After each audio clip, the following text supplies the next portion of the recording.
इस लक्षपति के माध्यम से भिवंडी शहर को सम्मानित देवेंद्र फडणवीस जी की तरफ से न्याय मिलेगा, ये उम्मीद रखता हूं। जब मैं ये लक्षपति के बारे में बोल रहा हूं, भिवंडी में इस वक्त एक बहुत बड़ा आंदोलन चल रहा है। तोरण हटाओ, टाटा पावर लाओ, और सत्ता पक्ष के दो आमदार बाहर धरना कर रहे हैं। मैं लक्षपति की वजह से उनको ज्वाइन नहीं कर पाया।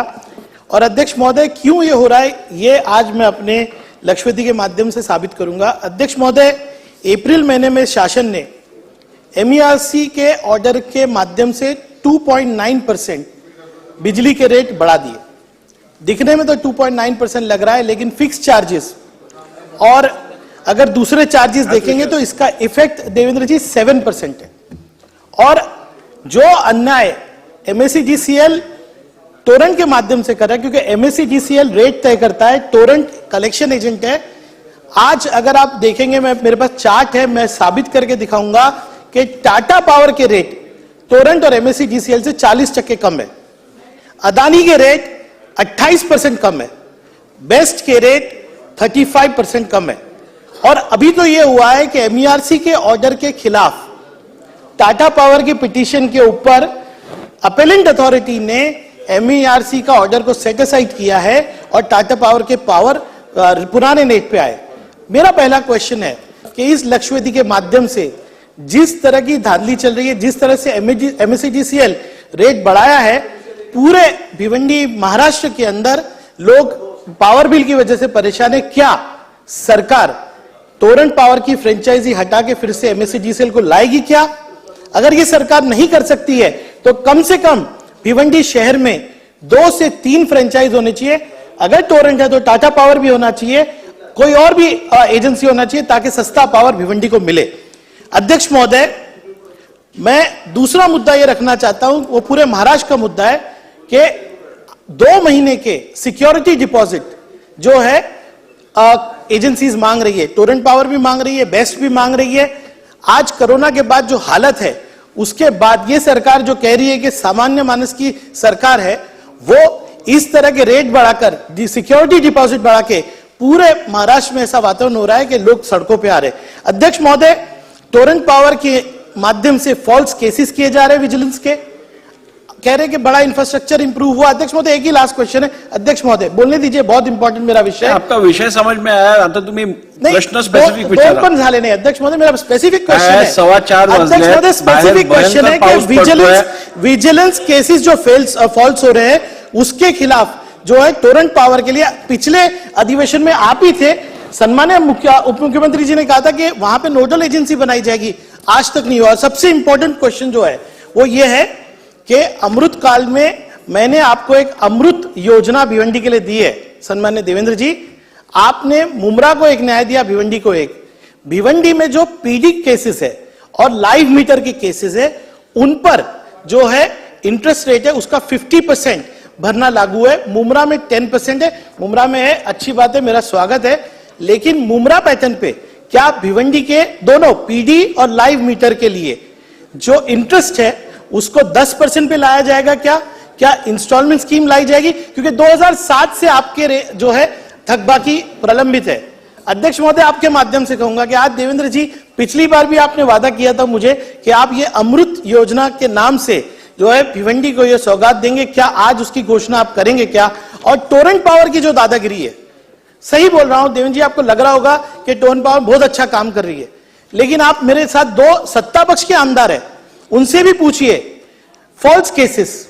उसके बाद टोरेंट पावर के दी हमने इंफ्रास्ट्रक्चर इंप्रूव किया। आज मैं आपको बताऊंगा यहीं से फोन करके कि वहां पे पावर कट्स कितने हो रहे हैं और किससे शिकायत करें। नोडल एजेंसी नहीं है अध्यक्ष महोदय, टोरेंट पावर की दादागिरी बंद कराइए। सर, आपने कहा था कि महाराष्ट्र में कोई दादागिरी नहीं कर सकता, और मुझे उम्मीद है आपके होते हुए कोई नहीं कर सकता। टोरेंट पावर को आप काबू में लाइए और भिवंडी को दीजिए ना दूसरी एजेंसी, टाटा दीजिए। रेट्स आप देखिए, मैंने पूरा चार्ट आपको बना के लाके दिया है, क्योंकि मुझे मालूम है आप आंकड़े के बिगड़ सुनने वाले नहीं है। ये 40% टाटा का जो है रेट कम है। अध्यक्ष महोदय, मैं चाहता हूं स्पेसिफिक आंसर आज मिले। धन्यवाद अध्यक्ष महोदय, बहुत बहुत। मुळात आपल्याला कल्पना आहे की 26 जानेवारी 2007 पासून भिवंडीमध्ये टोरेंटला फ्रँचायझी देण्यात आली आणि गेल्या साधारण 15-16 वर्षांमध्ये टोरेंटनी या ठिकाणी जे केलेलं काम आहे ते ठळकपणे आपल्याला त्याचा रिझल्ट दिसतोय. जेव्हा त्यांना दिलं तेव्हा वितरण हानी होती 41.85%, ती आता झाली आहे 10.61%. वसुली क्षमता होती 68%, ती आता झाली आहे 99%. आणि एकूण पायाभूत सुविधांवरची गुंतवणूक ही 1016 कोटी रुपये त्या ठिकाणी झालेली आहे. हे होत असताना आपण काही प्रश्न निश्चितपणे उपस्थित केलेले आहेत. पहिला आपला प्रश्न असा आहे की मुंब्र्याला फ्रँचायझी दिली तर त्याच्यामध्ये पिढी करता परमनंट डिस्कनेक्शन करता एक योजना त्याच्या अंतर्गत त्या फ्रँचायझीच्या वेळी आली की थकबाकी किती असली तरी मूळ थकबाकीच्या 110% पैसे.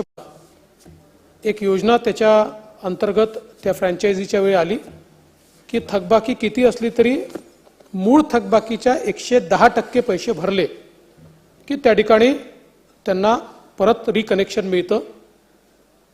अर्थात 16 वर्षापूर्वीच्या करारामध्ये हे नव्हतं, हे आताच्या मुंब्र्याच्या करारामध्ये आहे, म्हणून मुंब्र्याला त्याचा फायदा मिळतो आहे. तथापि या ठिकाणी आपण ही मागणी करत आहात. यापूर्वी कपिल पाटील साहेब देखील मला भेटले होते, त्यांनी ती मागणी केली होती की मुंब्र्यासारखंच आम्हालाही या ठिकाणी आपण याचा फायदा द्यावा. मी आज अधिकाऱ्यांची चर्चा केली आणि करारामध्ये थोडा बदल करावा लागेल, पण निश्चितपणे पिढी करता ही जी काही मुंब्र्याला 110% योजना आहे ही भिवंडीला देखील लागू केली जाईल. दुसरं, आपण नोडल एजन्सीच्या संदर्भातला जो विषय सांगितला हे खरं आहे, मी आपल्याला सांगितलं होतं, अजून आपण केलं नाही. आपल्याला ओम्बड्समन सारखी एक व्यवस्था त्या ठिकाणी हवी आहे की फ्रँचायझीनी जर त्या ठिकाणी नीट प्रतिसाद दिला नाही तर त्यांची तक्रार करता आली पाहिजे.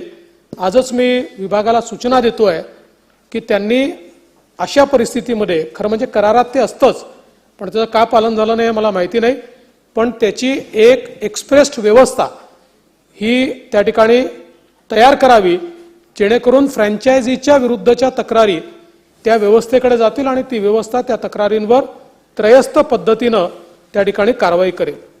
यासोबत आपण एक अमृत योजना देखील मागितलेली आहे, कारण पिढीचा प्रश्न संपला तरी जे आता चालू आहेत आणि लाईव्ह मीटर आणि ज्यांचं मोठ्या प्रमाणात थकबाकी आहे, तर मागच्या काळामध्ये जसं एक विलासराव देशमुख यांच्या नावाने योजना सुरू झाली होती, अशाच प्रकारची काही योजना ही या ठिकाणी सुरू करता येईल का हा प्रयत्न आपण करू आणि त्यातनं किमान इन्स्टॉलमेंट मिळाले पाहिजे. काही खूप जास्त चक्रवाढ पद्धतीनं जर त्यांच्यावर व्याज लागलं असेल तर ते व्याज कमी झालं पाहिजे.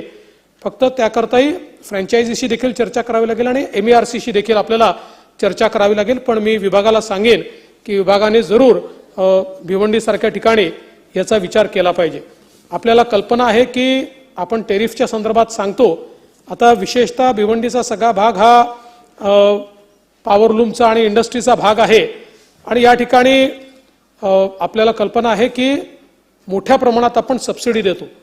आताही आपण जे 20 किलोवॅटपेक्षा किंवा 27 HP पेक्षा कमी जे युनिट आहेत त्यांना आपण 3 रुपये 77 पैशाची सबसिडी देतो आहोत आणि जे 20 किलोवॅट आणि 27 HP पेक्षा जास्त आहेत त्यांना 3 रुपये 40 पैशाची सबसिडी आपण देतो आहोत. म्हणजे जरी इथली वसुली टोरेंट करत असलं तरी देखील सबसिडी मात्र ही आपण राज्य सरकारच्या वतीनं त्या ठिकाणी देतो. दुसरं, आपण मल्टिपल फ्रँचायझीच्या संदर्भातला जो विषय या ठिकाणी सांगितलेला आहे, मुळातच आपला जो कायदा आहे या कायद्याच्या अनुसार मल्टिपल फ्रँचायझी हे अलाउड आहे. तशा प्रकारचं कोणी जर अर्ज केला तर MERC त्या अर्जावर विचार देखील करते. आत्ता त्या ठिकाणी कुठलाही दुसरा अर्ज आलेला नाही. किंबहुना आता एक प्रश्न आमच्यासमोर असा उभा राहिला आहे की ज्या भागामध्ये फ्रँचायझी नाही अशा अनेक ठिकाणी केंद्रीय कायद्याप्रमाणे फ्रँचायझीचे अर्ज आलेले आहेत. मात्र आपल्याला माहिती आहे की आपली जी महावितरण कंपनी आहे या कंपन्याच्या कर्मचाऱ्यांचा देखील एक प्रश्न निर्माण होतो, त्यांचाही त्याला विरोध असतो. त्यामुळे त्यातला एक मध्यम मार्ग कसा काढता येईल अशा प्रकारचा प्रयत्न हा आपण करत असतो. तथापि या ठिकाणी जर जसं मुंबईमध्ये 3 फ्रँचायझी आहेत किंवा 3 त्या ठिकाणी डिस्ट्रीब्युटर्स आहेत, अशा प्रकारे कोणी ॲडिशनल डिस्ट्रीब्युशन त्या ठिकाणी मागितलं तर त्याचा निश्चितपणे विचार हा केला जाईल. आणि आपल्याला माहिती आहे की दरांच्या संदर्भात आता राज्य सरकारकडे त्या संदर्भातला कुठलाच अधिकार राहिलेला नाही. दरांच्या संदर्भातली सगळी पिटिशन त्याचे निकष देखील तयार केलेले आहेत की वितरण हानी किती, कमर्शियल लॉसेस किती, अशा सगळ्याच्या आधारावर आणि एकूण लायबिलिटी किती या आधारावर एक पिटिशन दाखल करावी लागते. त्याची सुनावणी होते आणि त्या सुनावणीमध्ये बहुतांश वेळा महावितरण जे म्हणते ते ऐकलंच जात नाही, कारण शेवटी कन्झ्युमरचं देखील MERC ला बघावं लागतं आणि त्यामुळे MERC त्यानुसार ते सगळे रेट्स हे त्या ठिकाणी डिसाईड करते. त्यानुसार हे सगळे रेट्स जे आहेत हे डिसाईड झालेले आहेत. त्यामुळे या संदर्भात जर काही आपलं म्हणणं असेल तर पुन्हा एकदा MERC कडे आपल्याला निश्चितपणे जाता येईल. पण आता जे सरकारच्या हाती आहे ते मात्र सरकार निश्चितपणे यामध्ये करेल. उप मुख्यमंत्री जी ने अभी माना कि भिवंडी शहर 99% रेवेन्यू दे रहा है और महाराष्ट्र का नंबर 1 सिटी है पेमेंट के अंदर. अब आपने मुमरा के लिए मापदंड रखा कि 15-20 केसेस आप चेक करेंगे, भिवंडी के लिए भी मैं सबमिट करूंगा, लेकिन मेरा और महाराष्ट्र का नंबर 1 सिटी है पेमेंट के अंदर. अब आपने मुमरा के लिए मापदंड रखा कि 15-20 केसेस आप चेक करेंगे, भिवंडी के लिए भी मैं सबमिट करूंगा, लेकिन मेरा प्रश्न यह है कि क्योंकि अभी नोडल एजेंसी नहीं है, आप अभी कोई उच्च स्तरीय अधिकारी आज अनाउंस कीजिए कि जिसके सामने हम हमारी बात रख सके. क्योंकि ये बात तो तय है, मैं मुंबई में मेरा फ्लैट है, मेरा घर है, मेरा बिल एक अलग आ रहा है. भिवंडी के अंदर एकदम गरीब के पास भी जाएंगे तो उसका 1500 रुपए बिल आ रहा है. तो डेफिनेटली प्रॉब्लम तो है, लेकिन फोरम नहीं है. आप हमको फोरम दीजिए, हम आपको साबित करके देंगे कि किस तरह से टोरन का व्यवहार चल रहा है. क्योंकि यहां पर अधिकारी आपको आगे बताते, बहुत अच्छे से बताते हैं कि ये बहुत अच्छा चल रहा है, लेकिन जिस तरह सम्मानीय जितेंद्र आवाड़ जी ने कहा ना कि ये एक आक्रोश बन रहा है और ये बाहर आएगा, तो ये सारे इश्यूज को सेटल करने के लिए आप कम से कम एक मेंबर या 2 मेंबर उच्च स्तरीय कोई अधिकारी नियुक्त कीजिए और टाइम बाउंड मैनर में इसका रिप्लाई लाइए. ये मेरा प्रश्न है. धन्यवाद. आपण जे सांगितलं पुढच्या 15 दिवसामध्ये एक उच्चस्तरीय एक अधिकारी किंवा 2 लोकांची कमिटी ही त्या ठिकाणी आपण तयार करू. आणि खरं म्हणजे आता माझ्याकडे ही काही माहिती आलेली आहे की ग्रीव्हन्ससाठी MSCDCLचा नोडल ऑफिसर दर बुधवारी आणि गुरुवारी भिवंडीला उपस्थित राहतील. नाही राहतील, सांगतोय राहतील. आता संपायला पाहिजे लक्ष्मीनंतर. ठीक आहे. ठीक आहे, आता पहिल्यांदा हे करतो, पण तुम्हाला सांगितलं होतं 15 दिवसात हो मुंब्र्याला पण करू. मुंब्र्याला पण एक आपण त्याची व्यवस्था, परमनंट व्यवस्था उभी करू. जयंत